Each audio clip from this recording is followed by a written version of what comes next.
Yo, what's going on, bruv? We were just waiting for DG. But yeah, we thought, fuck it, we'll get started and he could jump in it, bruv. What are you saying, Matisse, fam? I'm all good. I'm all good, fam. I'm still recovering from the final. Recovering from that beating, fam. Like, oh my god. You know what it is? You know what it is? I got to recover from that, and then I got another beating coming on Saturday. So it's like it's just getting spanked twice, fam. It's like it's gonna be repetitive. So to be honest, this weekend I'm counting it as like a preseason thing. So I'm just gonna move on. Do you know what I mean? I'm not even counting it as a competitive game because, bro, I hear you. Yeah. I hear you 100%, bro. I hear you. And yo, big up everyone in the building. Make sure you smash the like button. Yo, yeah, my latest interview with Gabby Agbono, who's on my Patreon now. I'm gonna put the preview out on my YouTube channel or on this channel later on. I'll make it public after this show, innit? Like, so you can watch the first, like, I think I've got like the first 15 minutes on there, but it's like a 55-minute interview and it's bare jokes, like bare insightful. So big up everyone that's on my Patreon. I ain't forgot about you because we've had so much football going on. It's been hard for me to get the content, you know, the ones, because man's been putting out content every day in it. But I've got that interview. I've got Tom Huddleston coming. I've got Leroy Lita. I've got a few others as well. So like, there's bare shit coming. But Gabby's funny, bruv. Like, it's mad funny. Man spoke about punditry because he's doing punditry now. So obviously he's spoken about like the older generation of pundits. Do you know what I mean? And how they're just bitter footballers that miss the money, innit? You know them. You know when they miss the money and they're just hating the youth, man, and that. Yeah, it's true. You see the way they talk about Pogba, they just wish they got the money. Bro, it's all of them, bro. That's why Souness don't like Grealish and them things there, bro. It's like they don't really like the new footballers, innit? So we speak about that. Speak about David Beckham and that. He said like the first time he trained with the England squad and that, like some of the stuff he saw Becks do was a mad thing. Like we spoke about all the managers that he went through a list of all the managers he had at Aston Villa and rated them and ranked them in terms of his favorite to least favorite. So, bruv, like there's some funny stories in there. Man talks about like the Sun newspaper and that about how they try to stitch him up and there's bare things in there. He was part of a very exciting Aston Villa team, to be fair. Yeah, like, with Ashley Young, John Carew. Yeah, John Carew. Fabian Delph. Milberg at the back was good. Yeah, they had a good team. So they did, bruv. You know what I mean? So he played with some good players. For sure. It was calm. It was calm, bruv. But big up everyone here, man. Oi, I wanted DG here, blood, because man want to talk about Furlough FC, blood, Arsenal. Alright, fam, their PR has gone down the drain, blood, in a matter of hours. The timing is awful. Do you know what I mean? Like, just to speak on it a bit, because obviously I've been trolling a few Arsenal fans on Twitter. So if you follow me on Twitter, I apologize, fam. You know what I mean? I'm still salty after the FA Cup defeat. So sometimes I just have to say something.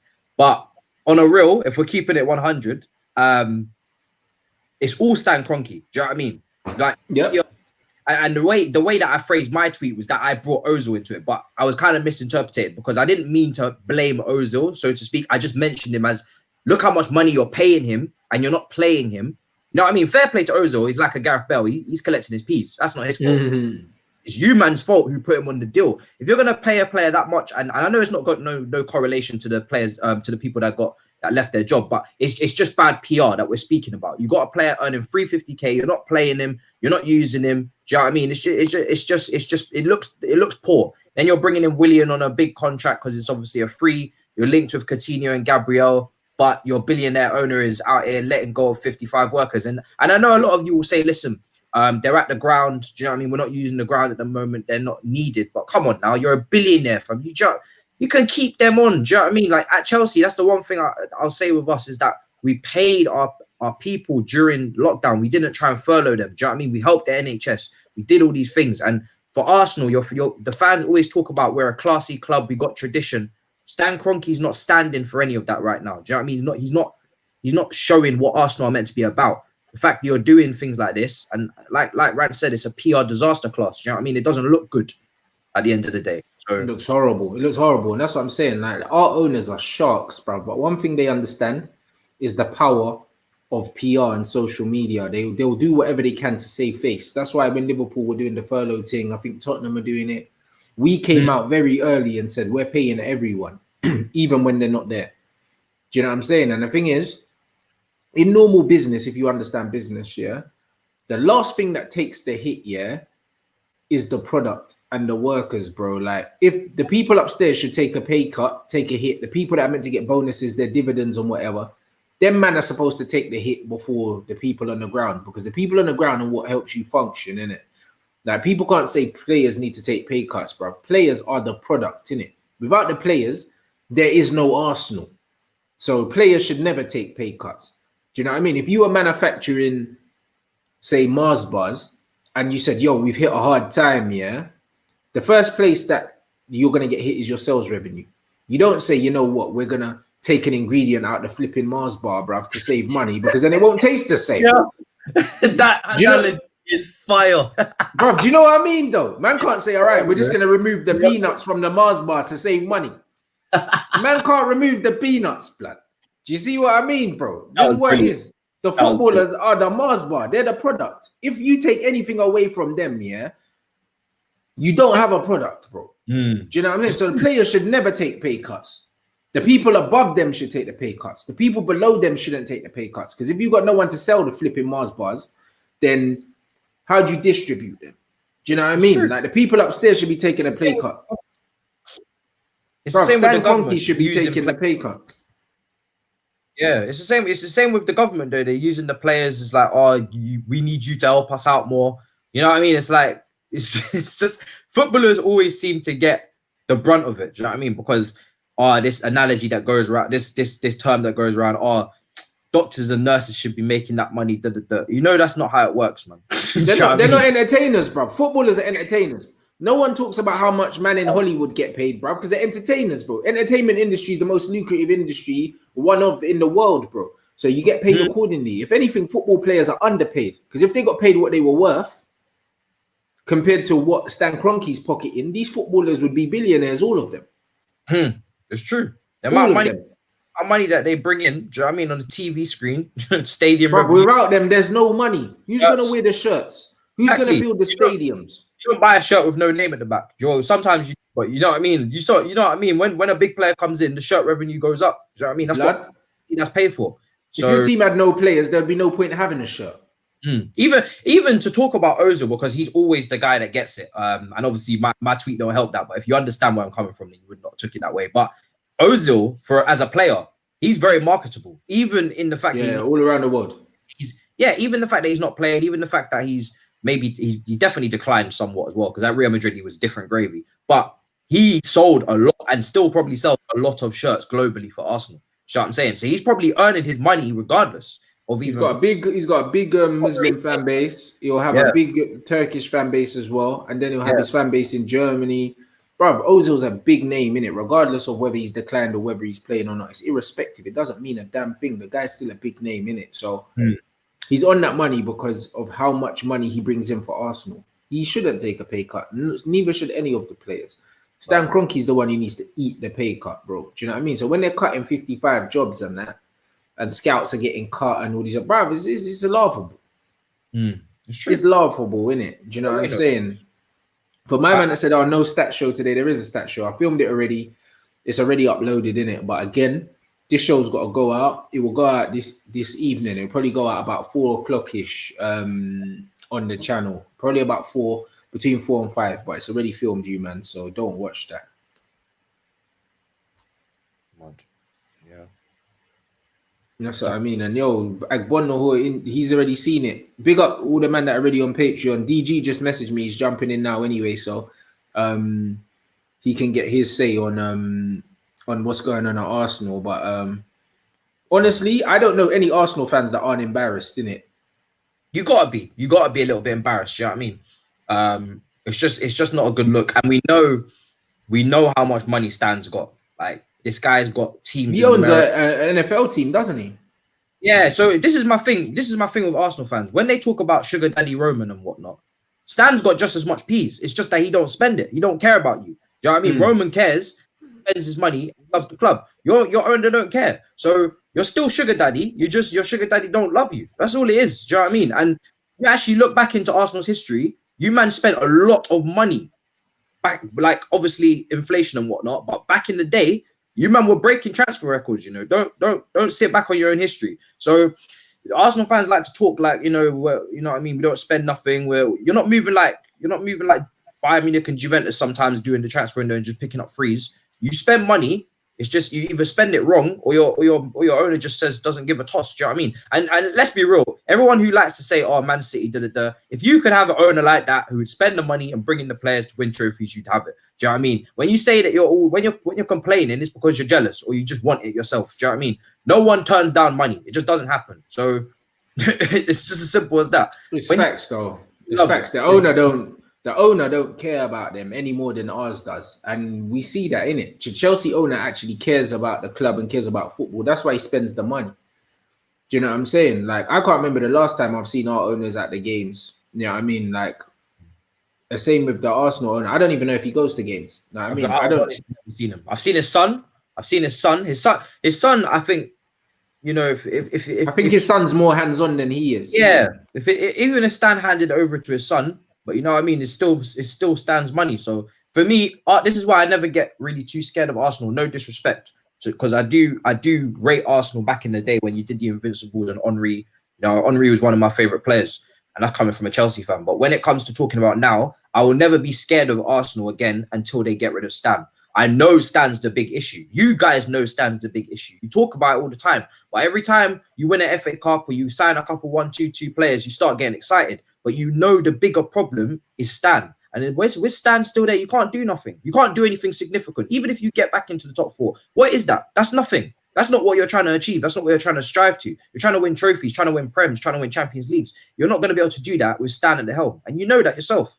You know what I mean? As Arsenal fans, you know that yourself. So that's why I never get too scared. Yeah, if you sign Gabriel, cool. You know, Arteta's doing good tactically. He's doing very well. But at the same time, you know in your heart of heart, until you get rid of that owner, you're not going anywhere. You're not. Bruv, look at that money, though, blood. LA Rams, Denver Nuggets, and his wife owns Walmart. Bruv, this brother's cake. He's got more money than our owner. Same. R1 is probably R1 as well. Fam, this brother's cake. Stan is... I never realized the money was that long, you know. Hey, blood. DG, blood. I never knew that your owner, had that much P. Fam, he's got P's, bro. Like I said, like my Johnny just said, he owns. His wife's got Walmart. He's worth $6 billion. They're doing the man them dirty. Like I don't know how far you got it, but Ozil's getting blamed for stuff that's nothing to do with him. Like people fail to understand the man's an employee of the club. People are like, oh, you're getting rid of 55 staff, but Ozil's on 300 bags a week. Like clearly, Ozil needs to keep it moving. He's on money, which you know he should be our star player. For me, I don't care about the man's finances, but you look at our FA Cup final, our highest earner's not in the squad. He's irrelevant. But people are getting at him for wages, which has nothing to do with him. He's an owner of the club. He signed the contract. He can't change anything. And now Ozil, I'm not saying he's right. I'm not saying he's wrong. But people are on his case about not taking the wage cut. Can you really blame him now? Because it does look a bit dodgy. It's like we talk about a touch of class at this team and doing things a different way and all of these sort of things. And I love it from Arsenal. But these are the opportunities to show such. Again, it's easy for me to say because it's not my money. But someone's worth $6 billion. You can tie over these 55 individuals. And for me, what scares me, we're getting rid of senior scouts and you're not replacing them. And we're just further getting into bed further and further with agents. It's like, we're never going to be able to do the Dortmund thing to Dortmund's level. There's work permit. There's other things to get around. But I'm struggling to see clearly what we're trying to do. And when you're losing Mislintat, when you're losing Francis Cahigio, the man who helped find Cess and Bellerin and actually suggested Aubameyang when Aubameyang wasn't sort of a household name, it's concerning, you know, and you're seeing stronger relationships with certain agents. I'm scared, man. Kai fam, I know all too well about Kai. Do you know what I mean? And that's Willian and Coutinho right there. If you he used to manage Rio, I think. I don't know. One of them, man. There, I'm sure. Yeah, I think he did. I think he did used to manage Rio. Yeah, that Kai Don is bad news. I'm not gonna lie to you. So if you bring him into your club and you start, you good luck, fam. But bro, that's where I'm different. That's where I'm different because it's for me. It's not even. I don't think working with an agent's a bad thing because you look at Wolves. You know, Wolves have exploited the George Mendes thing perfectly. Got a bunch of Portuguese players and probably other players that have links to him, and they're doing it well. Because they clearly have a philosophy and they're clearly what they want to do, and then that's just tying it in. For me, if we're doing this sort of like you're seeing this youngster thing, bringing in Martinelli, promoting Haaland. If you do that and marry and using agents' contacts, I have no problem. But for me, as a fan, I know we need experience in our team, but I'm seeing you link with Willian. Then you're linked with this young player from nowhere. It's a tough time making out what we're trying to do and how things fit, because we already have an unbalanced squad and we're linked with unbalanced names. I'm not saying everyone has to tick the same box, but you're having a hard time kind of just simply making out what Arsenal are trying to do in the transfer market, really and truly, because it doesn't make sense for me. Like Willian, listen, I don't want Willian, but if he comes, I'll support him. But at the end of the day, 32, 2 or 3 year deal being reported. Cedric Suarez, 28, 4-year deal. It just screams comfortability. It's like, for me, Aubameyang's the only one that is an exception to the rule, because he's here for now. His application is greater than, you know, all the things you typically say of someone of his age, being 30 odd and things like that. He's an exception to the rule. But at Arsenal, it seems to be the standard. There's too many, I don't want to be ageist, but players that are past it, or players that, I don't want to question their hunger, but players that, you know, there's not really anything enticing you to, you know, die for the shirt. You know, if you're Cedric Suarez, not to get at him, but you signed a 4-year deal. You've come from Southampton. You've signed a 4-year deal. You've not even had to work for that. Like, you've been here on loan. You've got a 4-year deal. You've been injured. You're at Arsenal. Fair enough. It's not doing what the other boys are doing, but you're playing Europa League football. So it's like, it just screams comfortability for me. Bro, the only thing that I might think that this man said, 20 odd players took a pay cut and he still laid people off. So in my head, yeah, is there any correlation to that? Maybe, you know what I mean? Arsenal had every intentions of getting rid of these dons anyway, blood. You know them, because honestly, it might not even be a financial thing. Maybe the agent is probably said, you know what, we don't need these, man. We're going to do things differently. And the owners probably said, all right, then. Maybe they just took some bad advice, bro. Maybe that. I just think it's further and further. I think, do you know what I genuinely think Arsenal is becoming now? Wenger had a lot of issues, but one thing Wenger was smart on is not getting into bed with certain agents, not making it like there's agent central. And it just screams, I want to be wrong about Mislintat, Vinay and Edu, but it just screams like it's just them and their collective way of thinking. It's their agent books, whoever their players are, whoever the agent suggests is who we're going to run with, when, you know, we should have a bunch of people with different expertise, with different, you know, beliefs and stuff. And then we come to a common ground, but the, you know, the philosophy is the same. And, you know, we're relying on Raul Sanllehi now. We're relying on his, on his thingies, on his contact books. And I don't care about Barca and Madrid rejects and things like that, because we was getting Alexis Sanchez and Mesut Ozil at one point, and that's calm. It's just the caliber of players we're being linked with. It seems like we're doing more of a favor to the players than the clubs. It's like, listen, we finished 8th. There's a lot of players that can walk in. I can't really sit here and get at Willian and things. But I'd say Willian, it's more attractive to Willian than it is us. Now we need people that are going to do this right now. But how is Willian going to change this club? How is he going to take it up a level? Does the investment for Willian with the age and wages replicate what we should be seeing? And I don't think it's the case. And when you've got Willian as an isolated incident, you've got Kolasinac on 100 bags a week, all of these things add up. So as much as, you know, failing on the field has been a direct result of us, you know, not being in Champions League and losing money, it's our failings off it that have contributed as well, because we're dishing out stupid. Look at Socrates. A year left, his agent has said he's not leaving. Would you leave? Obviously, he's not going to play, but would you leave with this COVID environment and being on 90 bags a week? Are you is Socrates getting that anywhere else? You see the issue in our club. This is it. It's a mazza. It's a mazza, bro. No forward planning. You're very good at hindsight and applying better foresight, fam. Simple. You're very good at paying average players a lot of money. You take the opposite at Tottenham, who play top players barely anything. Do you know what I mean? Yeah. You know, you got the likes of Harry Kane probably on less than some of your man. It's not son. Mad. It really is. I don't even know if Kane can go hacky sands and them things there. I don't even know if he's on them P's there. I don't even know. Them Spurs boys need to get their bread up as well, man. It's stress. If you support a North London club, it's a stresses right now. I can't lie, because you can't see Spurs doing anything. You know, you got hope for Arteta, but there's two dynamics I feel going against him. You know, it's not, he has no influence really and truly. It's who we're gonna bring in for, man. Like, he can talk to his players as much as he wants, say I want to keep Aubameyang, but at the end of the day, Arteta's not the guy dotting the I's and crossing the T's, you know. And that's the scary thing. You're looking at Aubameyang. Aubameyang clearly wants to hear what other teams have to say, but I genuinely think he believes in Arteta and what Arteta wants to do. You just look at the club, you look at the wage cuts, you're looking at this thing that's come out today, you're looking at the squads in balance, because these players are not idiots. They must look around at each other and say, you know what, I like you, but you're not levels. So it's not a nice feeling, man. I want to be wrong, you know. Last year, fair enough, Pepe hasn't exactly set the world alight, but there was some shots and there was more of a positive window than I thought. So I've always got small hope, because I'm not in the boardroom, I don't know what we're trying to do. But, you know, history is telling you can't expect much, really and truly. Like, anything's a bonus. Anything beyond the centre-half's a bonus for man. I can't lie. You remind me of Barcelona in a way, because you sign a good player and you sign one that's iffy. Like, De Jong comes in, then they go and get Pjanic, who's on the decline at Juventus. It doesn't really make no sense. Same with you, man. You signed Tierney. Pepe, for me, is going to be a very good player. Gabriel, you're linked with the centre-back, who I really wanted. I think he's going to be a top player as well. But then you go and get Willian, and you sign Luis onto another deal, and Cedric. And it's just, do you know what I mean? It's very like up and down with Arsenal in terms of their recruitment. I just think it's a little bit hot. It's a little bit half water. It's a bit half glass, half full. Do you know what I mean? It's a little bit messy. Penny pinching, fam. It's penny pinching. And sometimes when you penny pinch, you have to pay more. Like, God knows when you factor in the contract and the fee for Luis, how much that has cost. The same goes for Socrates. It's not just the transfer fee. You're probably looking at about 15 or something million for these players. So it's mismanagement of wages as well, my guy.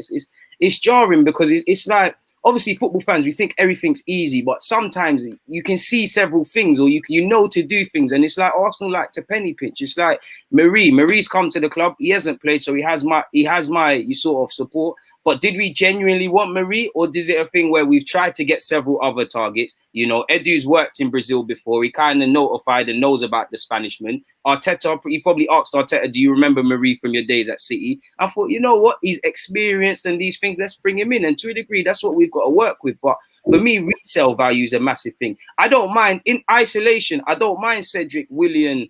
Obviously, Aubameyang's an exception, but he's of the same age, because we need men that are here for now. If they can help us get into the top 4 next year, then that will probably benefit us for years to come when they've gone. The problem is too much mix and match. And when you look at these experienced Donnies, excluding Aubameyang, are they first names on the team sheet to justify? Like, is William going to come be first name on the team sheet? Yeah, is he? exactly. Like, is he? Like, I want to be wrong about him, but is he? So it don't make no sense. Like, we need a wide option, but same way, it don't make no sense.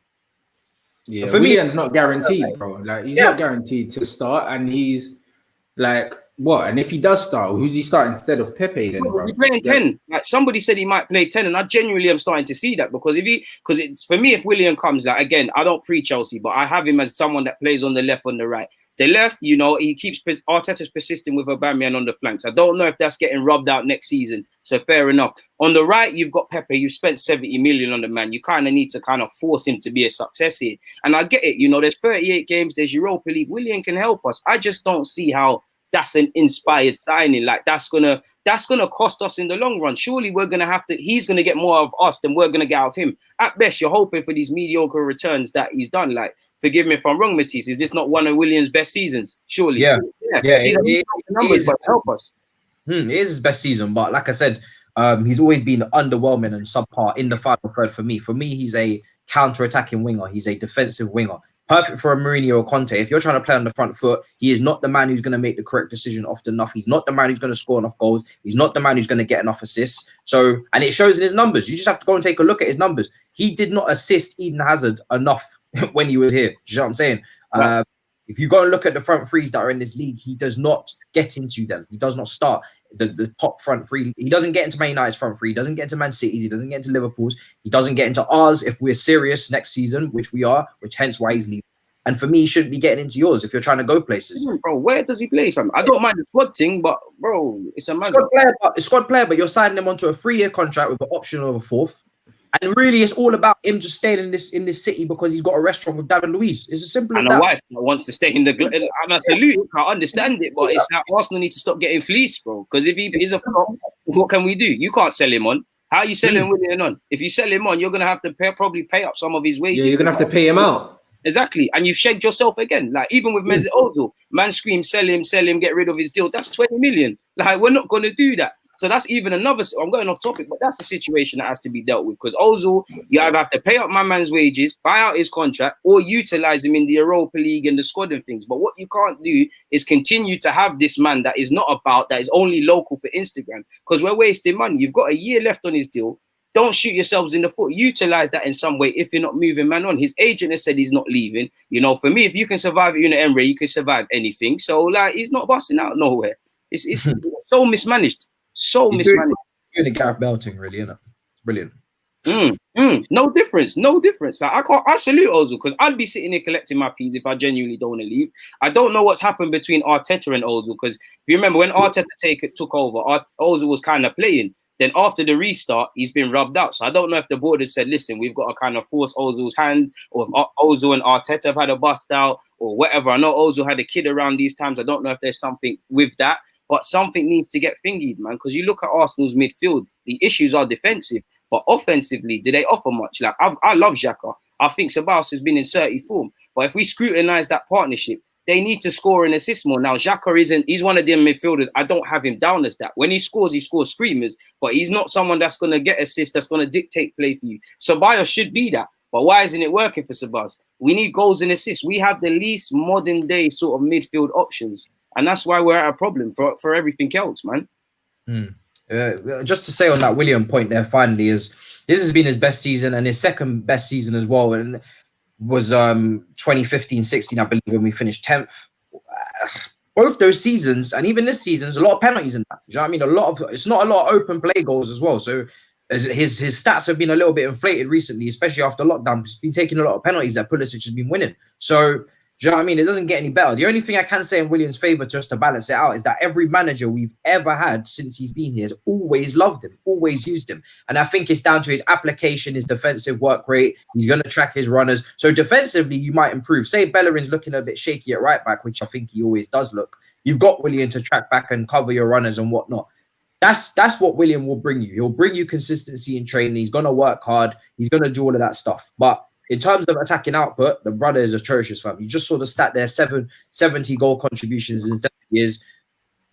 I don't need to say them. It's a joke.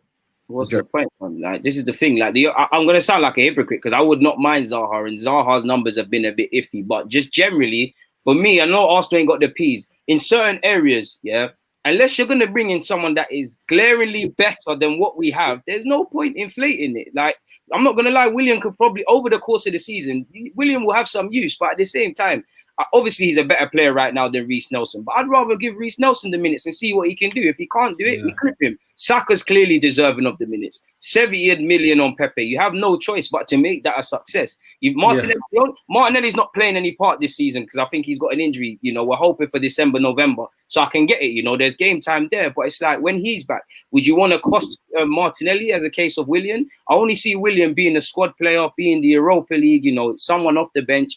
And do you know what? I don't think it's a bad signing per se. I just think it's underwhelming, man. I can see him being rotated, but I just don't see how he makes us better. Like, from what I have of William, I always think he's a danger against us, even though he ain't scored. He can cross the ball fairly. He can put it into decent areas, and that would be benefit of Bamian. But other than that, I can't get behind the signing. Like, I'll support him. I'm not going to be these men that are going to rant and rave. If he signs, he signs. But I don't see how that's an inspired signing, how that improves us and things like that. Like, it's a mazza for me. So I still ain't seen no centre half arrive at the club. Yeah. What does Willian offer as a number 10? I've never really seen him play there, bro. So I have to. Bro, going forward, he's not going to offer you much as a number 10 because number 10 is all about awareness and decision making. Those are the two key components of a good number 10. You can have all the skills in the world and all the flair, but if you can't make the correct decision in the final third, the correct weight of pass, the correct, decision in terms of what pass to make at the right time, then it's not going to work out for you. Do you know what I mean? And your awareness needs to be spot on. Too many times I see William get caught on the ball, or too many times he's not aware of his surroundings and he has to run backwards and give the ball back. So for me as a number 10, I don't see it. Do you know what I mean? His best component really is his pace and his acceleration, especially on the counter attack. You see William, the best part of William is if you've got the ball in a deep area and you need to carry the ball forward, that's what William's very good at. He'll carry the ball very quickly past a few. That's one thing that benefits us. So for me, your attack is starting to look very, very, very towards a counter-attacking team. If you set up in a deep block and you start hitting long balls from Luiz to William, Pepe, and Aubameyang, for me, you're having a field day. If teams play a high line against Arsenal, it's going to be a wrap. But when it comes to breaking teams down, you got William, Willock. That ain't running. That's not going to. You don't have what you used to have. And you spoke about this last time, your Cazorlas, your Wilshires, your creative thinkers, someone who's got the pass in him. William doesn't have the pass in him. So to play him at number 10 for me is a little bit stupid because... He's intelligent enough for that, man. Yeah, if you're going to play him at number 10 away from home, you're going to get the work rate, you're going to get the pressing, it will maybe come back into a midfield free and he'll work hard. Cool. If you're going to do a big away day, cool. But against a low block, it's not the answer. It doesn't make no sense to me. But against a big away team, maybe. This is it. So really, how much does Willian improve Arsenal's starting 11, bro? That's the question. He Like, doesn't. if we're admitting that he's better than Pepe, yeah, and when you look at what he's got 70 goal contributions, yeah, in 7 years, bro. So that's 10, an average of 10 a season, bro. Pepe's already surpassed that this season in his Exactly. first season. It's meaty, So- bro. He don't improve us, fam. Rants. He don't improve us. Like, it's just a squad thing, complimented thing. He don't, like, the word improve, and Willian can't be there. Like, he doesn't take it up to the level required. Like, he genuinely doesn't. It's like Saka, he's probably more advanced. Well, he is a better player than Saka probably right now in terms of his development, decision making, etc. But I'd rather Saka get them game times. I'd rather Nelson. I'd rather, you know, anyone else. If they're not glaringly better than what we have, then what difference is it? Of course, his experience. You can never underestimate experience, and he might show it. And I don't think for me, it's a 5 out of 10 signing. It's like, it's underwhelming, but he's not shit. Like, he's not shit. He's just gonna. I know what I'm gonna get with Willian. He's gonna frustrate me. The numbers are gonna be mediocre. Like Matisse said, tracking back and all of these things, he's gonna have that in abundance. You know, occasionally William will look like a world-class player, and I know he's been playing for a contract, so he's been looking kind of decent, but he don't take us up a level. And for me, one thing I have hope for is there must be something that I'm not seeing as a fan, because I don't know if the interest is vast, but you've seen Arsenal, United,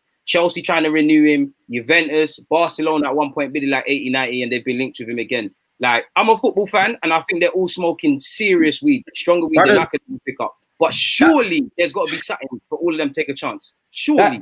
That brother has got the best PR I've ever seen in my life. Amazing, isn't it? All commentators gas him up. All managers at our club gas him up. All rival fans gas him up. All clubs gas him up. And I ain't seen nothing. I used to be guilty of that gassing up. Yeah, Willian. no, And then I had to see it. I was like, no, because you know what it is with Willian, yeah? On his day, on his he day. could do a mad thing, bro. I remember, was it Champions League where he bagged the brace for you lot? Like, I remember. Back two at Tottenham as well this season. But there you go. And like, out of nowhere, like, you all of a sudden, Williams just cut inside, blam, goal, out of nowhere. And you're thinking, Ross, like, he has these moments.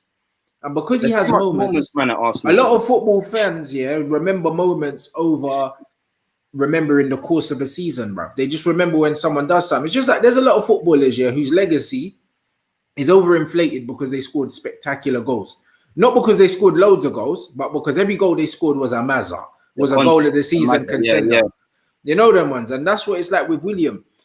He's like a scorer of good goals, but I mean, he don't score anywhere near enough. So because he scores the eye-catching goals and he has the eye-catching moments, people remember that and they base that on how they judge him as a footballer. When really his output is dead, bro.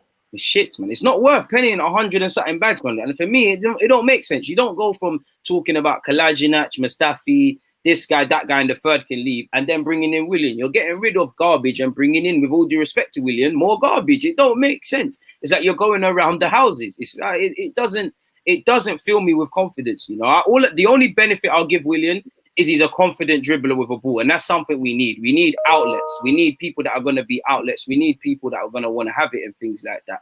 But I don't think Willian is going to do that consistently enough. 100%. Are you, man? Make sure you slap the like, boy. We got over 1,300 people watching. We need to get them likes over 500, bruv.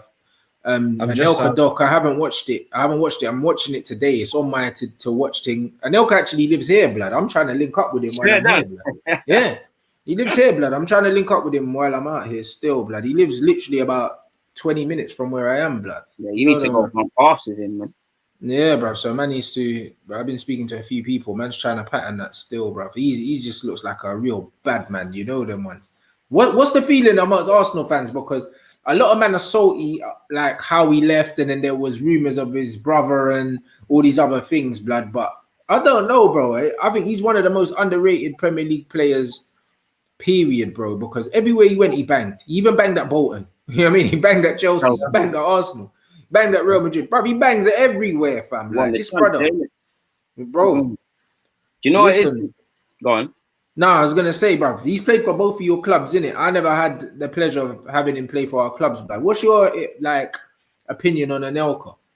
Obviously, as an Arsenal fan, I mean, you hold him in high regards, but you know, any talk of legendary status and all of these things, he's almost irrelevant from what. It's like Van Persie to a degree. He's a bad boy footballer, but because of things that happen, you don't acknowledge it. You know, Anelka was a young man. He was a bit naive when he left. By his own admission, you know, he would have liked to have done things a bit differently. But if you remember Anelka, you know, you can't just on the football field, at least at Arsenal, he was a madman, you know. He had a lot of talent. He was scoring goals. Who knows? Thierry Henry might have never been an Arsenal player if Anelka didn't leave and things like that. You know, it was a sour taste. He left quite young when he had a lot to offer. I personally don't think he hit his full potential, man. Like, I know he's had a great career. He's played for some big clubs. Even at Chelsea, he was doing his thing. But I think there was a lot more to go, man. And from the things you read online and stuff at a time, by his own admission, his drive and work ethic weren't always there. But, you know, just in terms of the player, you know, you can't say anything bad about Anelka. Anelka was a bad boy footballer for Arsenal. You can't say anything less. Yeah, I forgot he played for City as well. A man banged 24 goals for City, blood. Bruv, he's played. I think he's one of the players. He's played for the most. I think he's one of the players that's played for the most Premier League teams. Him and Jermaine Defoe, I think and I think maybe Darren Bent as well. Them man have played for like over 4 Premier League teams, blood. Like them man have played for bare teams. Yeah, Liverpool on loan, City, Bolton, man Chelsea, played for Arsenal, bruv. Mazza. Fam. Listen, you see that guy, bro? He's a Premier League veteran, bro. I feel like Anelka must have scored 100 goals in the Premier. He must have. Let me check that. Oh, must have. He must have been in the 100 club, Nicholas Anelka, bro. You know them ones. So, but he has to be. He's played for too many clubs not to be. Yeah, he's been around for too long. Yeah, he has to be in the 100 club. Yeah, he's got 125. You see what I'm saying? Bro. Yeah, he has to have that. He has to have that. You see them ones there, bro? Yeah, bro. Listen, he's a Premier League great for sure, bro. Like the numbers speak for themselves, innit? He's done his thing, without a doubt. No, he done his thing, bro. But it was one of them ones. Bro, he's played for some clubs. Listen, you know what I'm saying? And that's the thing. Yeah, man, have to respect Anelka and what he's done in the game, innit? Like, regardless of how his career went. Like I said to me and Akeem had a conversation. What people deem success in football is very, very different. It differs from person to person, yeah? Do you know what I mean? The guy Manchester United, my whole career, boyhood club, wore the armband, 8 Premier League titles, so on, innit? That's success to him. Success to Zlatan can be like, bruv, I played for the best team in pretty much every country, blood. Do you know what I mean? Even though he didn't win a Champions League, he's like, man's played for both Milan clubs, played for Juventus, played for United, played for Barcelona. Do you know what I'm saying? Bro, it's just like, you know what I'm saying? Like, done my thing in MLS. Like, I've conquered every played for PSG as well. Played for PSG. Yeah. Big club. Went to MLS, banged there. Then he's gone back to Italy and he's banging again. So success to him. Certain man will be like, yeah, but that player's always moving around. Blood, maybe he just gets bored and he wants to go somewhere else and test himself. Maybe you know he just likes experiences, fam. Like, that's what fans in football fail to understand, fam. They fail to understand. They keep judging of footballers. I don't even know the word, but they just look at it on a basic thing, like, oh, he didn't win this trophy, he didn't do this, he can't do anything else. And that's not it, you know. You don't know how they are as a person, you know. Someone like Ravel Morrison, people will say he didn't hit potential and things, but considering what it could have been in his life, every day is a blessing, literally earning money from being a professional footballer. So it's just a perception, man. I'd say as long as footballers know in their heart that they're decent, they've been decent. It's like Jack Wilshere, you know. Jack Wilshere, we all know he could have went off and done bigger things and been more of an England regular and been more in the Arsenal team. But at the same time, he's won FA Cups, he's played for 2 of his boyhood clubs and his country. That is success. And I think the danger with football fans, we never look at what a man's done. It's always what they need to do now. Oh, if he's a bad boy and he rips guys on his left foot, but he's got no right foot. It's always, and that's always something someone wants to say. He don't score in finals. Or if Drogba scores in finals, he don't score consistently over the season. There's always something to hit someone with. Ryan Giggs, you know, being a legend in the Premier League. He was at United. You can afford to do that when you're 40 years of age, being under Ferguson. It's like people just can't call a spade and just give man dues, bro. Like, it's a shame, bro. It's really a shame. Look at the stats. They're decent stats from man on the screen. Just to speak on Anelka at Chelsea, he was brilliant for us. Brilliant. Won a Golden Boot. Had a brilliant partnership with Drogba. Shit. Brilliant partnership with Malouda as well. Played very much on his own for us up front many times, and then sometimes with a partnership with Drogba and played out wide. Did very well both times. My only criticism of Anelka would be, because obviously he's a very cold finisher, very lethal, very reliable 1v1. You can't really find too many strikers who are more clinical and cold in front of goal. Like, you're not gonna find too many more. Against England not a couple years ago. I'm sure he went against England a few years ago. I think I think the only thing I would say is definitely the work ethic, but also the mannerism that he carries himself. Obviously, Yeah, but Martial's the same though, blood. Man Yeah, say that they're don't smile and that. They Yeah. nicknamed him Le Sulk and that, blood. And Yeah. you can say that about Martial, blood, but Martial's a cool about youth. them, man, innit?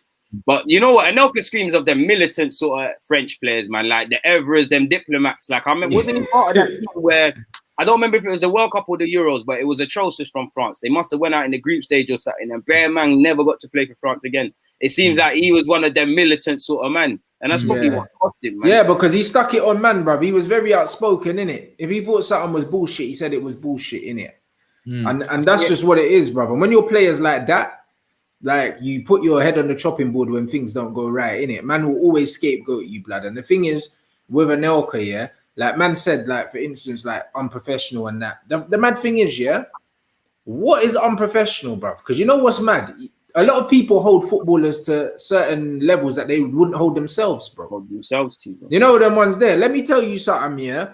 Like remember we used to grow up at school and we used to think that our school teachers were like almost not human, bruv. We used to think, oh right, yeah, like they knew everything. More times they were reading from the textbook. They didn't know shit. They were the ones disciplining us, yeah.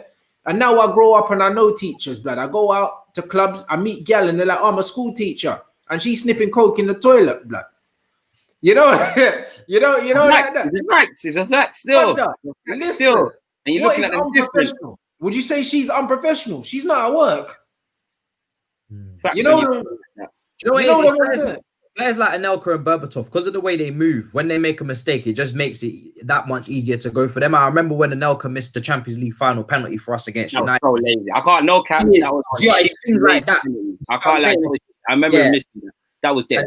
It's the way, and you know what it is? It's the way he took the penalty. He was so lazy. He just rolled. He just kind of walked up to it. That could have even been nerves as well. Yeah, you kind of knew he was gonna miss, and it was the biggest penalty of our history. You know what I mean? Up until that point, and the fact that the way he took it, if you're gonna take a penalty like that, or you're gonna move like that on the pitch, you're not gonna run the extra yards. You better bloody deliver, because when you don't, the chopping board is gonna be that much. Do you know what I mean? It's much easier to slate a player like that than it is a player that runs hard, a G-Sun Park player like that. It's just the name of the game. If they see that you've got a way where you're not going to run the extra yard, but obviously you make up for it with the finishing, the time that you do miss the finish, like with that penalty, you're going to get it. So it's just one of those things. I remember the way he took that penalty, and that always leaves a little sting, because do you know what I mean? If you take the penalty correctly and you miss, fair enough. Keeper makes a great save, where you go, you know what I mean? You put the full so nonchalant with the context of the thing. You was missing that. Yeah, but guys, though, but bruv, the thing is, if that goes in, you man are saying, it's cool from an but it didn't. That's the fine margins. Yeah, but fam, you look like a bad boy. You don't look like a dickhead, and he looks like a dickhead. There's guys like, for instance, Alan Shearer used to put his laces through every penalty. Like when I watched Troy take his penalties, Troy just goes down the middle, laces, bam. You know them, that's it. But then when you do a yap stam, yeah, and you put your laces through it and it goes out the stadium, yeah, then all of a sudden, man, yeah, of course. So either way, like you look like a dickhead when things don't go right, blood. When it looks right, like even Bruno, when man hops in the air and does the thing and he scores. The one time he hops, yeah, and puts it straight into the keeper's arms, man are saying, "Well, go on for this thing." You know, the one should have just rossed it. Nah, you know the one that. Like man will always have something to say. So that's an English thing, my guy, man. You know, England, you can't really. You know, in England yourself, there's some players that don't actually put in a lot of effort. They just know how to look busy and they get away with it. And there's man that, like you said, Berbatov and Anelka. You know, in England, you can't really be like that, because it's like we don't understand that sort of stuff, that people don't need to press for the sake of it and being calm. I just feel Anelka didn't push himself. Like that's what it's down to, if you want to be good and great. And I don't know a man's mentality, because we always think being a footballer, you know, you want to win Ballon d'Ors and things. This might have just been a job to Donny, you know. Like this is just I don't really like ball like that. Like, I'm just here to get paid. You never know. So most of these footballers is a job, bro. Understand, yeah. Just because you're good at something, that don't mean you enjoy it, blood. It don't mean it's your life, bro. Like he might not give a fuck about it. Like, it's not your life, bro. Like even when I spoke to Gabby, yeah, like I done the interview with Gooner. Like I'm gonna put out the preview after this, bro. But I even said to Gabby, bro, he's only a year older than me, bro. I was like, bro, why aren't you playing football no more, bro? You shouldn't be retired. Like, and he was just like, bro, got a few injuries and that, just didn't fancy it no more. You know the man. Like, and when you see what, bro, and when you see what he's been through, you understand, bro. Like when you understand when the press Bruv, when he said that I was on the front page of the Mirror 3 days in a row, blood, and I'm playing for a bottom half of the table team, why am I on the front page of the Mirror, bro? Like, there's world things going on, and you've got my business on the front of the paper. You know what I mean? Out all the time. I was sleeping in bushes knowing that he was going to be in a nightclub and that. You know, like that. He was just like, bruv, I'm done with this. From the media, bro. It's the media. They witch hunt, man. Like, you see with Mesut Ozil, for all Mesut Ozil's criticisms and critics I have of him, I admire how he just keeps going, you know, because one day the media are going to look at it and think, you know, that's not how you should treat someone. Like, there's football criticism and then there's over the top. So I can understand when footballers haven't had enough, because people don't understand psychologically what these people go through. People will always say, but you're getting paid a lot of money. That don't make no sense, because you're still human. Like, abuse is abuse, getting drawn out is drawn out. And at a time when you've amassed the figures that a bungalow got, I'm sure he was playing from a teenager, you're just thinking, F it, you know, I've played Premier League, I've played for my boyhood club, I've played for my country, I've got injuries. Like you said, the Mirror is drawing me out. It's best, man, just stay out the spotlight. Let me do the punditry thing or something, or try something else. Like, it's dead now. And he enjoys it, and he don't have to deal with the nonsense, bro. Do you know what I mean? So understand, a lot of these footballers, bruv, some of them wake up in the morning here with a gift to play football, but they're not fussed, bro. How many of you, man, have been good at certain subjects at school, but you just don't like it? Exactly. Bare, man. It's true. Bare, man. You know them, man. There's better stuff that you might be good at, but you know that you can get a C without revising. So who cares? You know them, man. If you applied yourself, you could have got an A, but you don't care for it, bro. You don't give a fuck about it. So this is common. Like, it's cool. Like, we don't know how much they care about football. Like, some man, it's a job. Some man, I think I wouldn't say it's though they don't care, but it's like they're just living in it, innit? Football's all man's known. It's all man's done. They're not necessarily comprehending what they could leave in the game in terms of a legacy. It's just a job. Because I feel that happens with a lot of players. When we say, why is he now 25 and he looks the same at 21? There are some criticisms, but this is just a job for Donny. He's not trying to be no icon of things. He sees this as somewhere to set up financially. Look at them Brazilian, man. I'm sure they all care. But you look at Oscar, people call him a money grabber. When you come from poverty, everything's a blessing. You played for Chelsea, you're going to China. Money's not a thing past that for your family. It's like football's a job. People say it, but they don't comprehend it. It is a job. It's definitely a better job than most, but it's a job. Man don't have to care about it. And I have to ask most people, like, all your jobs, do you care about your employer like that? Do you care about your job like that, rightly or wrongly? Or are you there to pay your bills? It's no different from these ballers. How do you know? Some of these footballers we might scream as dedicated, they might not give a shit about it, you know. It's just because they're running around and doing all of that, they look on it. And this is the thing with British people and the British, what I have with British people, British Premier League fans and everything. It's like we don't understand different elements. It's like body language is the best thing. If you're not running around flying into pointless tackles, wasting your energy, you're not committed to the cause. Other countries, they call that a waste. They call that stupidity, because it is. And until we get to that level, it's a mazza. It's even like what we're speaking about, like, not to say Xhaka or Jorginho are world-class midfielders, but look how they're spoken about in England comparison if they went anywhere else. England can't comprehend these sort of man. We've got so much to go for. Like, we're behind in so much.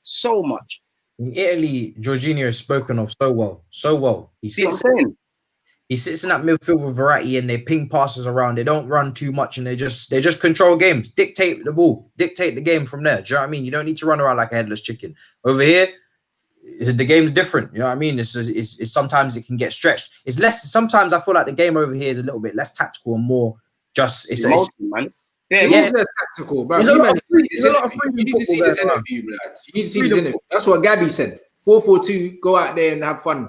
Yeah, and emotion. It's just bare emotion. It's emotion, bro. It's emotion. Like, in Italy, everything's so systematic and tactical, and do you know what I mean? It's complex. Right, Italy, the games look boring more times. Yeah, like in Italy, you got to work out the other man's system. Do you know what I mean? You're going up against another system. It's literally like it's maths. You know what I mean? Whereas over here, it's just freedom football. It's just like it's kick and run stuff sometimes. You know what I mean? I don't see no plan. I don't see no chemistry, no pattern of play. In Italy or in some Italian coaching, you can see pattern of play. You can see the same moves happen game after game. Same type of attacks. Do you know what I mean? Same with Spanish as well. When they very much like that. It was very much like that under Sarri. You could see what Jorginho's job was: shuttling, bruv, dropping deep, getting it off the centre backs. Playing a 1-2, he was instrumental. Everything went through him, bro. The ball went backwards and went forwards and went sideways through him, bro. Do you know what I'm saying? And it was a very deliberate system, bro. And that is why a lot of these English teams struggled in the Champions League, because as soon as you come up against these man You've never seen anything other than go out there and enjoy yourself, lads. And be emotional, and we've got to want it more than them, and go out there first 5 minutes, win your battles. Like, bro, why do you think when they come on a regular basis, we see top teams get done up by Leon and them things there because of this sort of shit? It's like, it's too this game is too emotional in England. Like, you need the emotional element, but it's emotional. Look at Sheffield United, with all respect to Sheffield, because I think Chris Wilder, you know, he deserves a lot of plaudits. If they was in another country, you know, the whole siege mentality and feeding off the 12th man and stuff, it's air, bro. It's air with it's air. Don't mean shit. Because that's just, it's about the ability and the technical things. You can win a game having zero tactics in this country. If bare man are motivated, flying into tackles, blood and guts, bro. It's all like Jordan Henderson sort of stuff. With all due respect to Henderson, because he's not dead, but that's the sort of guide point. Like, it's a joke in this country, man. It's a joke. Just to touch on this comment, yeah, because this is so facts. It's the same way, like, I think Merson on Sky Sports, he said that Man City were making a mistake when they signed De Bruyne. I knew when I watched that clip, I knew for a fact he had never watched De Bruyne in Germany once. I knew it. Man, just freestyling, bro. And this is the point he's making. That is just like he flopped at Chelsea and then said, yeah. He probably got brief to say that, man. Like, I knew it. Research. Come on, knew it. Because De Bruyne was balling in Germany. If you watched De Bruyne in Germany, you knew Man City were making a top signing. But when he said that, I was just like, now the Emirates Cup as well. That literally the same summary dipped up. It was 50 million or something they spent, and because he saw the fee, he was like, "Nah, it don't make no sense." And he just spoke about him because of his time at Chelsea, where it didn't work out. And even at Chelsea, you could see he was going to be a baller. He was way better than Salah and Lukaku. Just all timing and opportunity in there. Yeah, out of those three, it's only De Bruyne that I regret, because the other two progressed in their careers differently when they left. But De Bruyne was always a baller. And you could tell when Merson said that he had never watched De Bruyne in Germany once, because he was speaking about Chelsea and relating it now to City like 3 years later, and it didn't make no sense. So, yeah, man, you can tell some of these men, it's just a job, because they don't do their due diligence when they're talking. It's like what Rants was saying. It's like what Rants was saying in a couple when we was doing this interviews before. He's like, if them man, they are not getting paid, they're not sitting and pre-ing the games or sitting and pre-ing the tactics and things. They're literally just freestyling, you know. I very much doubt Sky Sport with Jamie Redknapp is watching consistently, bar the games he's on, is watching United, watching Arsenal and things. Because if you clock the language, it's the same things. They just apply it to a next man. It's like the next man. Because they do, bro. Like, I've sat in the Sky Sports studios. These men have clipboards with notes on it, and when they're chatting to you, boom, when the camera's off them man are looking down and they're touching on certain points. But them man they're not talking off the dome. They don't talk freely. No, of course not. Them man know what they want to talk about. Some of it is off the dome, but there'll be certain things that man are prompting that they might see, like stats and that, bro. Do you think these men remember stats the way we remember stats? Yeah. No, everything's bro. Them man will have so and so in so games, 100th start for the club and that. Do you think them man know that it's my man's 50th start for the club? How the hell do they know? Nah, that's all researchers putting in days of a shift and then just slapping it to them. Like, these man come in and they got cue cards and then they'll be flipping prompters, everything, blood. They're in a green room, blood, with bare notes everywhere. If you think these men are just off the dome football fans and they know all these, they don't know nothing, bro. Yeah, literally. They don't, bro. And the thing is, if you look at the average footballer, they get picked up at school about 7 years old. I went to my first club at 7. Went to Brentford at 7. Then from there, went to Fulham at 11, bro. So from 7 years old, if man never got no injuries and I played pro football all the way up until now, I don't know any life outside of football since 7, bro. And if you're just playing ball, and you don't really care about the thing, but you're good at it. Like, there's certain man at school didn't really care about sport, but they ran fast, won every sports day, 2-2s. Them man are running for the borough and that. They don't care about running, but I'm just fast.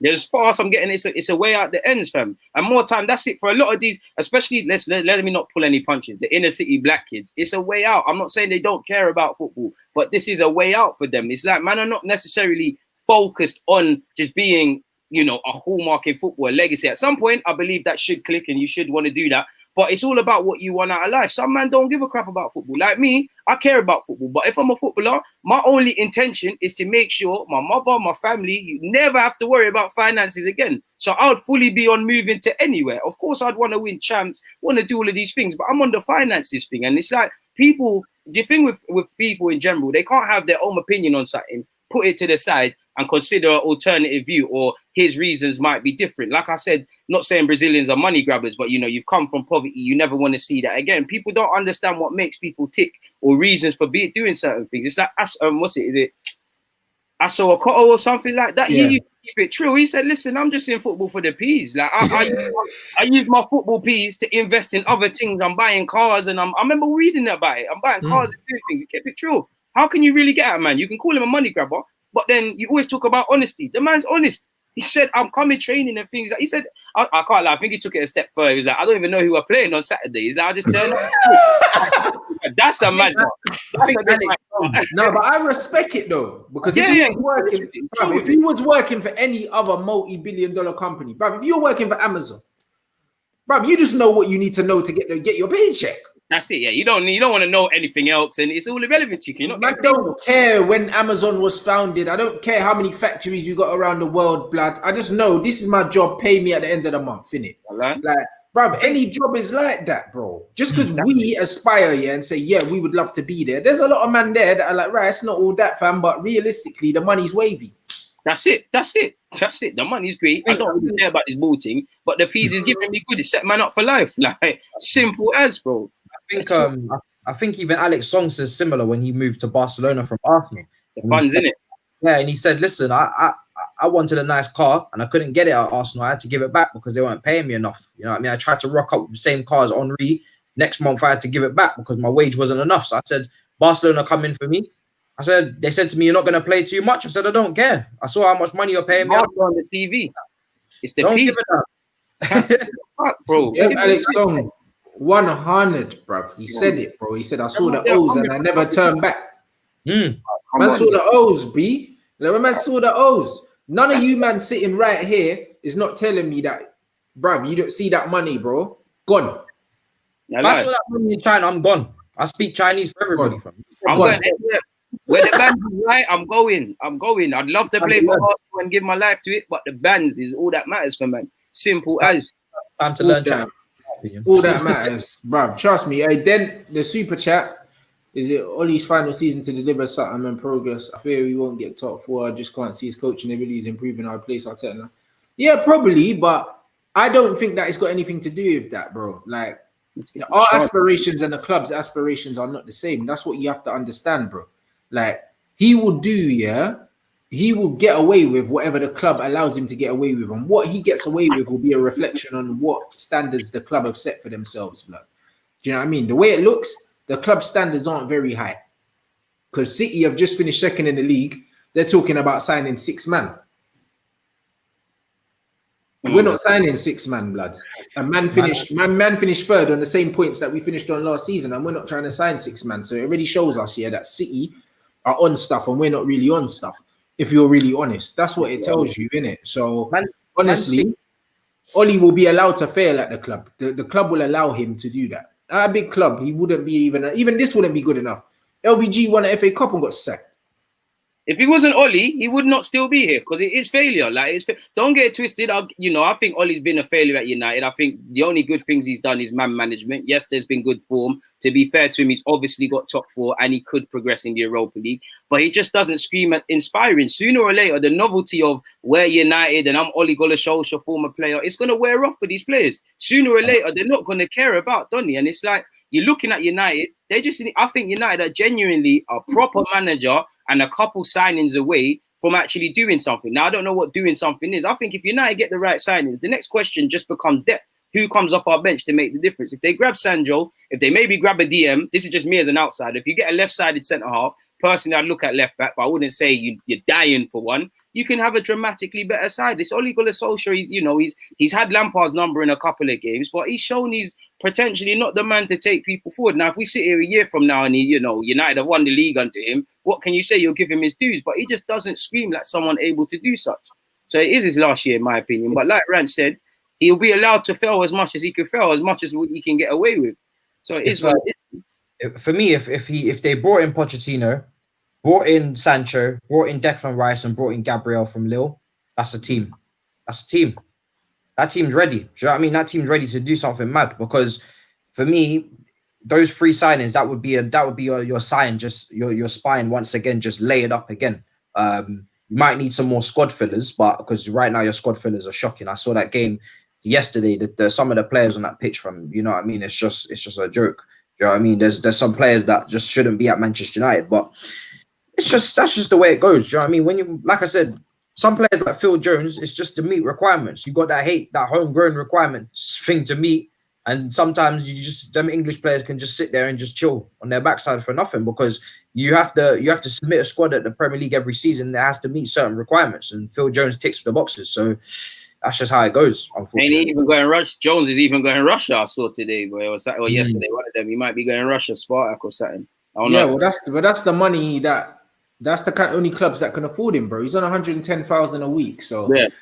It wouldn't surprise me if he ends up going there. That guy's a mercenary, and no one talks about Phil Jones. You know, that guy's been happy to sit on the bench for years, bro.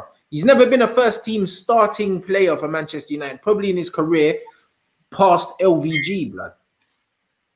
But we had no one else. Phil Jones has not been a starting player for the club for at least 4 years, bro. And you see, that's the certain luxury that I'm not to play certain cards, but that's the luxury that certain youths get, because certain foreign players and certain other skin color players, they're called money grabbers, happy to collect the wages, not motivated, etc. Nothing is said, not a case is made of certain players. But we also know this is the same media that, you know, if Sterling has a baby, the terminology is completely different from Phil Foden. So I can't expect much, man. But that's fair. Spot on. Bro, of course it is, bro. Like, I even said it about loads of players, bro. Like, bro, I'm telling you, yeah. Them man were like, yeah, get rid of Rojo, all these other man, bro. Darmian, the stick Darmian used to get our team, bro. Darmian's got offers way more than Phil Jones. And it was on half the money. You know them ones there, but man's Italian, fam. You know them ones, so it didn't suit the narrative. Darmian could play centre back, left back, right back. But then man, I got Phil Jones sitting on 110 grand. But Phil Jones only signed a new deal, I want to say last season, but it could have even have been this season. Yeah, wait. It might have even been last year, that extension thing. I remember laughing about it on Twitter. Brother, I must say 110,000. I must say, he didn't leave you, man, with a great team, because he signed Joe, he signed Smalling as well, and it just don't make no sense, to be honest. They were meant to be replacements for Vidic and Ferdinand, and it just hasn't worked out at all. Yeah, but they were signed as squad players that were meant to grow into something, but they were never really meant to be levels. Like they ended up being our starting two, just because the other two got old, got retired, and instead of replacing them, they just kind of forced these man forward instead of replacing them. Instead of replacing Rio and Vidic, they just promoted them. I thought they were understudies, innit? But obviously they didn't reach the levels. But we should have spent the money to replace them if we realized they weren't levels. Instead, we tried to force it. Simple. That's what I'm saying. This is the thing. That's probably the only criticism I could ever have of Alex Ferguson, is that, you know, on reflection of his time at United, it was 100% successful, but he could have left the squad better. But he did buy players and probably won a couple of more Champions Leagues. Like, I'm sure that's going off that question. That's probably a regret for Ferguson in that Pep. You know, he outsmarted him twice. But yeah, man, even then, a club like United, even if I know Ferguson, when you're like Wenger, when you're a hallmark of football and stuff, you're going to struggle. But it's like the parallels are almost the same with Arsenal. It's mismanagement across several industries, scouting, bringing in players, contract renewals, failure to learn from hindsight and imply better foresight. It's things are not as bad as things are poor, but they could be 10 times better if people were smart. And I'm starting to believe genuinely, you know, when you, like you said with the example of the teachers, when you think of these executives and directors and things, you think these are some of the most smartest men on the planet, you know, things like that. They're just a bunch of average Joes, man. They're a bunch of rich sniffheads, blood. I'm telling you, bro. These men know about, they don't know about football. They don't care about football. Most of them inherited money from their parents. And they're doing this football thing because it makes money. It's a business. Simple as. They probably looked at the annual turnover of these football clubs and said, you know what, blood? Like, this is a business for me. I could own this. Yeah, I could own. There's peas to make here. I can get a 500 million turnover a year. Save nothing. It's like the rich can just keep getting richer. We can do our thing. Like, that's it. They don't care about football. Well, director of what, blood? Man, don't care about that, bruv. Let me get my little 500 million every year. I can reinvest that in my other business.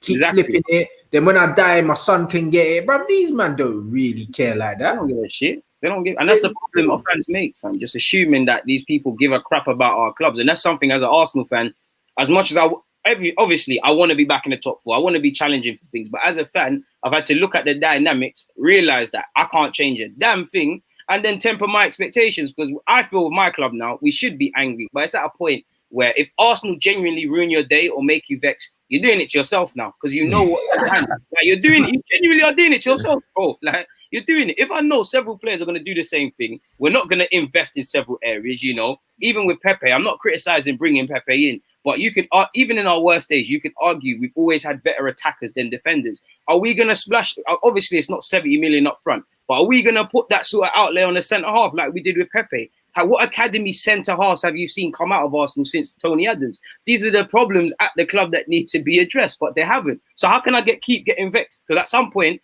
I'm being an idiot because I'm doing it to myself now. So I can't speak for everyone, but I'd say just temporary expectations. Them and they don't care about the clubs how we do. They don't want your clubs to be dynasties sort of things like we do. They don't die for the clubs like how we would and things. It's a myth. And if they don't care, why should we to a degree? Like, why should we? Like, I can love my club and things, but it's like, why am I so emotionally attached unnecessarily if they're going to keep vexing me? Like, it's a mazza. It's true, you know, sometimes you just got to stop crying over the same thing. Do you know what I mean? It's like, at some point, you got to lose the energy because it's just draining. Do you know what I mean? It really is. It's like if you had a girl and she just kept lying to you, you kept going back to her, but you still keep crying every time she lies. It's like, what do you expect? You were a donut. Like, you were told at the start of the season that Stan don't care, and then what? At the end of the season, you found out Stan don't care. So what were you like, bro, exactly. And you do it every year. It's like every year it's the same shit. It's the same trick. People are just looking at a man that's 6 million and asking him, is he going to do anything? I'd say, on top of what we said, all you got to do is look how he cares about his NFL thing or whatever it is compared to Arsenal. They haven't made no job cuts in the NFL thing. They back their manager. He's shown real innovation with them. With us, is it the same energy? I don't think all the problems are Kroenke, but fundamentally, it all comes from Kroenke. Because if the man at the top wanted to be a winner, then everything anyone does below him is geared towards being a winner. He doesn't scream excellence. Like, it's a mazza. When you've got him, who is a silent investor, who he just wants to know things aren't fucking up too much. Like, you see, when we're out of the things, that's when the phone calls make. So if you got a man like that, that's out of sight, out of mind, then it's really, in all but name, it's really Raul Sanye, Edu, and Vinay's club, and they're just left to their own devices because after stand, they're at the top, so they're allowed to do what they want. So it's a mazza. So how can I get annoyed about this? Like, it's a mazza. He clearly cares about the American sports. He watches them. He you know what I mean? So he fucks with them. So hence why he's going to invest. Arsenal is just a little thing where did you finish this season? How much money did you cost me? Okay, cool. Let me just top it up, or maybe let's go and sell this man to top it up. Not even. He just wants to keep Arsenal functioning. That's what it is. I want to keep them functioning so they can make me money. Yeah, that's it. So you're taking over for his other interests. Like, he puts us up for loans to do other things. Do you know what? From a business proposition, away from Kroenke and my love for Arsenal, what he's done is a madness because he ain't put his own P's in. He's seen shares double. He knows that whenever he wants to sell Arsenal, he's gonna have bidders. You know, Usmanov begging him to sell the club for how much million, still wouldn't do it. So for me, I think this club is getting passed down family heirlooms and stuff. And when you consider Arsenal, LA Rams, the wife, like somebody says, with the Walmarts, you've got a dynasty. Like, we're here to stay. And it's like we sold our soul to the devil. Like, the boardroom sold us out. Like, what was it? 07 when Kroenke became first took his roots. That's when this club stopped being Arsenal. His son's there waiting for it. He's in the next one in line from next line of kin. His son's talking about be excited. Be excited for what? Be excited for William. Be excited for what? Like, come on, man. Come on. It's a joke thing, bro. I said be excited, and then man them finish 8th. And then we get banged in Europa League finals, and we don't even touch it this year. And, we're giving contract renewals bewilderingly. We're linked with Willian. Aubameyang, we're told on one hand we're not going to let contracts run down. Your star striker's running down. In true Arsenal fashion, the soap opera continues. So it's like, it's too much lip service at this club, bro. People look the part, people talk the part, but they're not Arsenal men. They don't carry themselves how people have carried us before. It's like even someone like David Dein.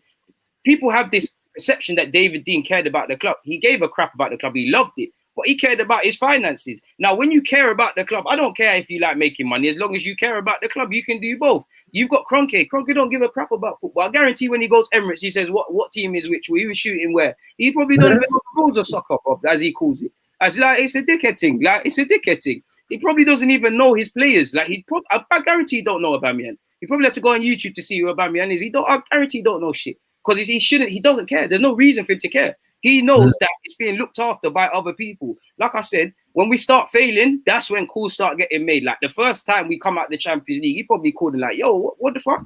I think it's a rumor. Like, we've been getting this for 20 odd years. That's the only time he'll give a crap about this, man. It's a joke. Brother, real talk. You want to hear something funny, yeah? You see how I see about these owners, yeah?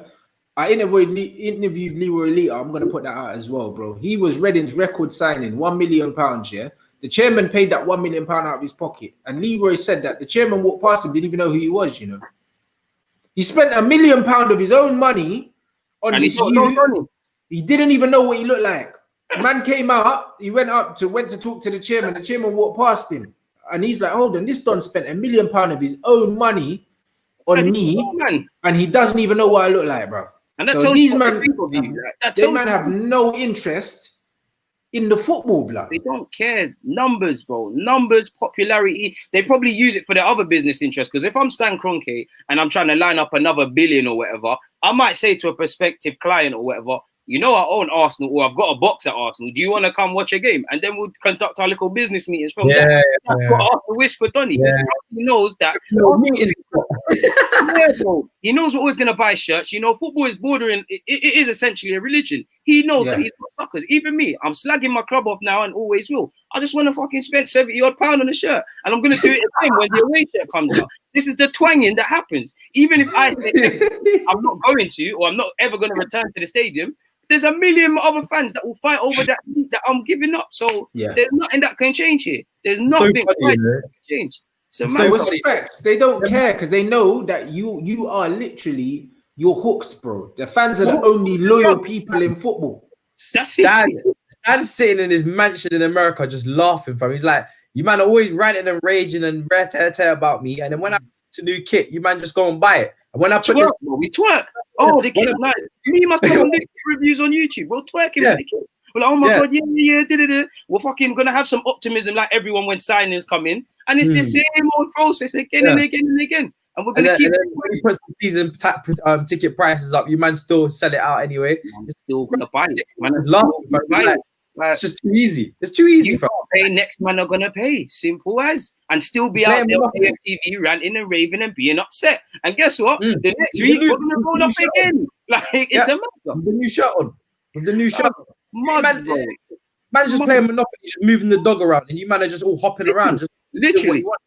It's a carrot being dangled, and we're just it's a carrot. We're just running like an idiot. Time and time again, man, fall for it, myself included. Again and again and again. But we love football. Like, look at us. We love football. Like, we're here. We're not getting paid to be here. We're here in midday speaking about United, Chelsea, and Arsenal. Them man there don't love it like that. So they grasp on that and use it to kill us with. Because regardless, they know right, they're still going to be supporting United. Matisse is still going to be supporting Chelsea. And I'm going to still be here supporting Arsenal as much as it kills me. It's a mazza. It's a mazza, bro. Fam, they take your love, fam, and they will use you, fam. That's it, bro. They'll take it, bro. Trust me, bro. They'll have mental health issues, everything, bro. Man having breakdowns. Do you know what I mean? Ty's been wearing them headphones for like 30 years. 35 years, blood. Literally.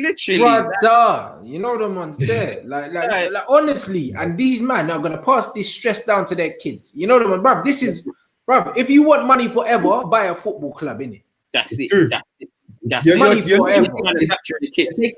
You're taking millions of people's love and just you do as you please with it. They're still always gonna love you. And look how they deal with us.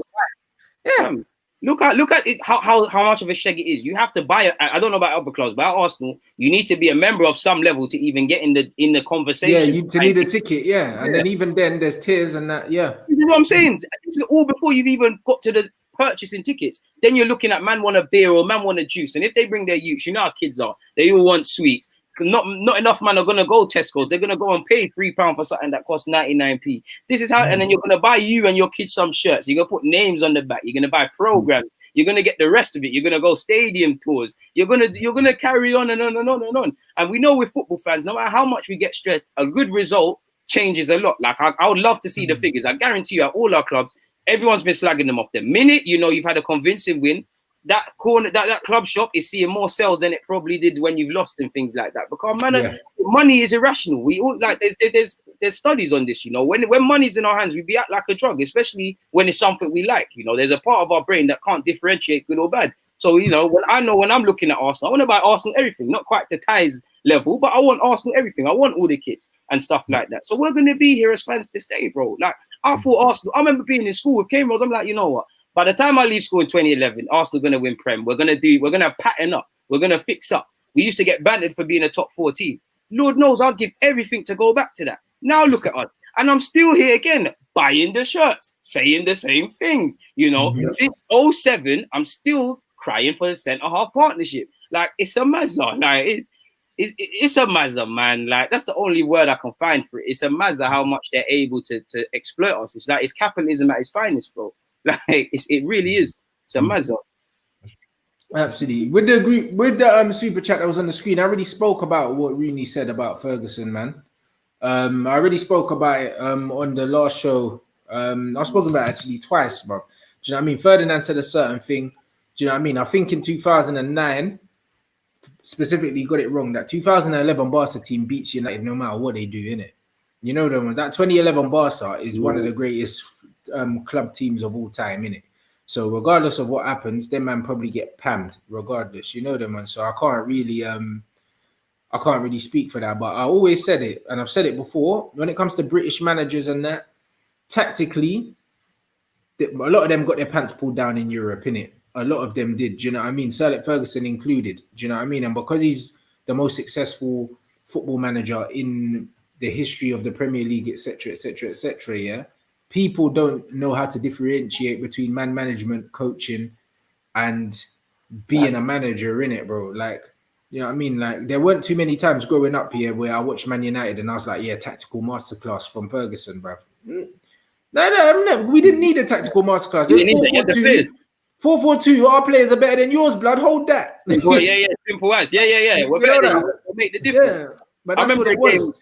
I remember a game, what was it? I think Beckham scored. I was watching it. It was at White Hart Lane. You lot came back from Spurs. And you could just see it. Like, you could see that it's just a case of having better players. Simple as that. And it's like, when you're dominating to that level, you don't necessarily pick up on these things. It's like, it's like me. I don't think Alex Ferguson is a failure in Europe. But I think for someone of his level and someone of his class, he could have definitely had a couple more Champions Leagues. The 011 final, I think he could have done better. But like you said, you know, that's a top team. There's nothing Dons can do. Was it 09? 09? Yes, yeah. He could have definitely done better in that game. Yeah, I do think by Ferguson's standards, he's underachieved slightly in Europe in comparison to the other things. Like, Alex Ferguson should have more than fucking 2 Champions Leagues, with all his respect. Like, he really should. He really should. Yeah, it's true. Absolutely, bro. And like they even said, and I've mentioned this loads of times because I'll never forget it. What Bielsa done to Ferguson with Bilbao had man in tears, bro. They pammed us, bro. You know them ones, and I'm thinking we're getting pammed by Bilbao, like a team. You see when man say, "Oh, Farmers League" and them thing there, bro. Man said, "Oh yeah, Bilbao." Them man sourced us off the park, bro. Bielsa had these man doing overlaps, underlaps, like all these things, man. Man didn't know what was going on, fam. Didn't know where to put yourselves.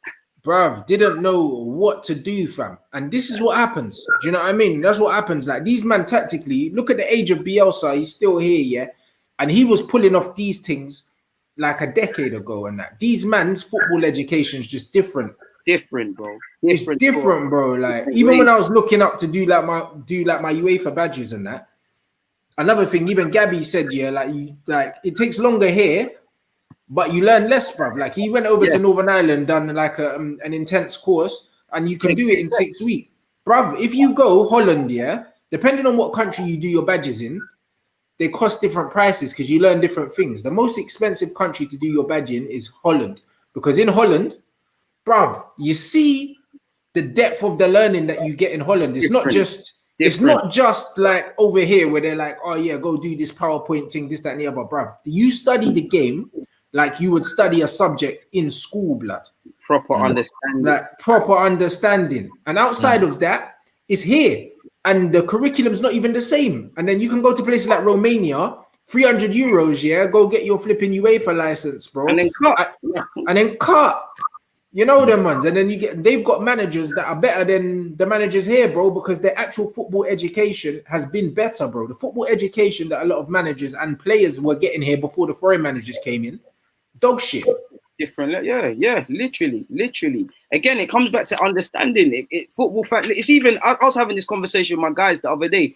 Like when we talk about centre halves, for me, ideal centre half, you've got to be about 6 foot minimum, minute 6 foot, even 6 foot's on the small side for what I want. I want a 6'4". But have you noticed? Like, I'm not saying short guys can play centre half, but you know, in Spain, you've seen how much midgets play centre half. Italy, Cannavaro, Puyol was 5'10". Cannavaro was 5'9". Cannavaro, bruv. We don't look at it, bro. We don't understand it. And we don't also understand like different roles. Xabi Alonso, again, another player we've spoken about. People rated him at Liverpool, but everyone who's not a liar will comprehend the British sort of followers of football. It's when he went Munich, when he went Munich and Madrid, that's when he was like, oh, he's a great player, he's a world class, he's this and that. Bro, he was on our doorstep doing this, you know. Man, they were scoring halfway line. Like, Gerrard had to be moved to be accommodated because of Xabi Alonso. You know, I don't know if it was Rafa trying to sell him and bring in Barry that made the ratings go down. I didn't understand that, but he was playing Gerrard right wing because he knew that Gerrard never had the discipline yet and the technical ability and reading of the game to play that centre mid pivot role. And even what you just said about right wing with Gerrard, how many fans know that? You say that, and I guarantee there's viewers of this right now like, oh, Rants chatting shit, man. What's he talking about? When they think Gerrard played CM, blood. They think Gerrard played CM for Liverpool. His best years at Liverpool, he didn't play centre mid. I lie. Right back. I lie. When he had that collar, that whatever collar it was in, whatever year it was when he was playing right wing, he weren't in central midfield. He was not. Like, he's a quality player, but this is the thing what you said as well. Perception. The perception is dangerous because when you say enough things enough times, it becomes the truth. A man act like it's gospel, and it's act like you start twanging yourself and thinking, nah, man, what I believe, which is actually right, can't be right. But it's almost a God-given rule in football that this is the thing. We've got the British game is not to the level of others, in my opinion, man, or the perception of how we look at football isn't. Absolutely. The education's off. And Matisse, to wrap it up, you got a super chat there, bro. Yeah. Updates on the keeper situation. I mean, Ter Stegen has just signed a new contract at Barcelona until 2025. Not that we were realistically going to get him anyway, but he was linked with us, or our fans wanted to link him with us for some reason. I think just because we've seen Barcelona do a few mad deals in this window, after of Pjanic, them do a few shaky bits. We know Barcelona are in financial troubles, isn't it? So I think that's why our fans just wanted to link us with Ter Stegen. But for me, it was never going to happen. Then you've got Oblak again, Atletico Madrid in financial problems as well. They could owe us money from Morata. I don't know that. I need to ask. But even if they do, Oblak is still going to cost a whole heap of money. He's still going to be on big wages. His release clause is like 100+ million. For me, our most realistic option is probably Onana at Ajax.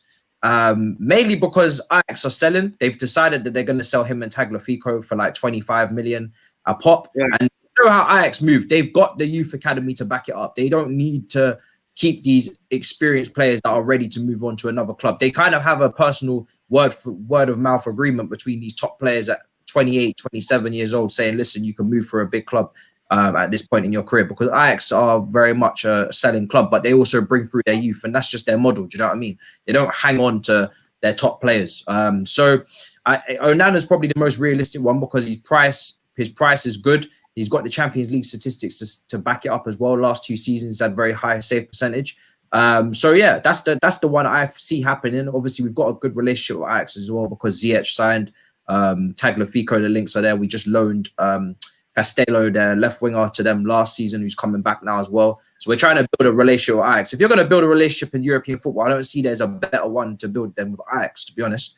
Their coaching, their standard of teaching is very good. We can send our young players on loan there as well. They might learn a thing or two. So it's definitely something to look at.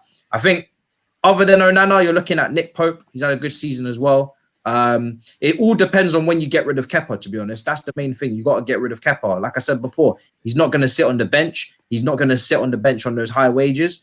And not a lot of clubs, or if any clubs for that matter, are going to pay him those wages. So it's just a matter of fact of how much Chelsea are willing to bite the bullet. They got to bite the bullet on the transfer fee. They got to bite the bullet on the wages. They're going to lose a lot of money on Kepa. So It just depends on how and when Chelsea get rid of him, and then they'll bring in the new goalkeeper. So you're not going to see anything on the new goalkeeper until we get rid of, or we found a way of getting rid of Kepa. Like, it's the same with Arsenal and Ozil. You can't keep a player on that money, but you can't do it in goalkeeping position. It's just not going to run. So when we find out how he leaves, then we find out who we buy. Simple.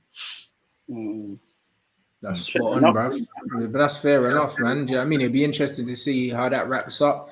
Make sure you lot slap the like button before you dip, man. Big up the man them, as always, for passing through. The ats at the bottom of the screen. Make sure you go and follow them Matisse is only on Twitter at the moment. DG's on all the platforms, YouTube, Instagram, Twitter. Make sure you follow that. You just hit what, 25 as well, isn't it? 22. I wish it was 25. 22. Well, 25 soon come, blood. You get me? You get me? So, man, then make sure you go follow DG's YouTube channel for more of that. Obviously, follow Matisse as well, blood. And obviously, we'll keep bringing you the content. But big up for the interactions, the super chats. I'm going to upload, I'm going to release that Gooner interview now when we come off the stream. So you lot go pre that. There's some laughs there as well. And then my United numbers show with Statman. I'm going to schedule that for, what's the time in England now? It's 2:30. I'm going to schedule that for like 4 o'clock, 4:30, innit? To give you time to watch the other thing. You get me? So bare content on the channel for you, man, today. So big up. Neat stuff. Mod.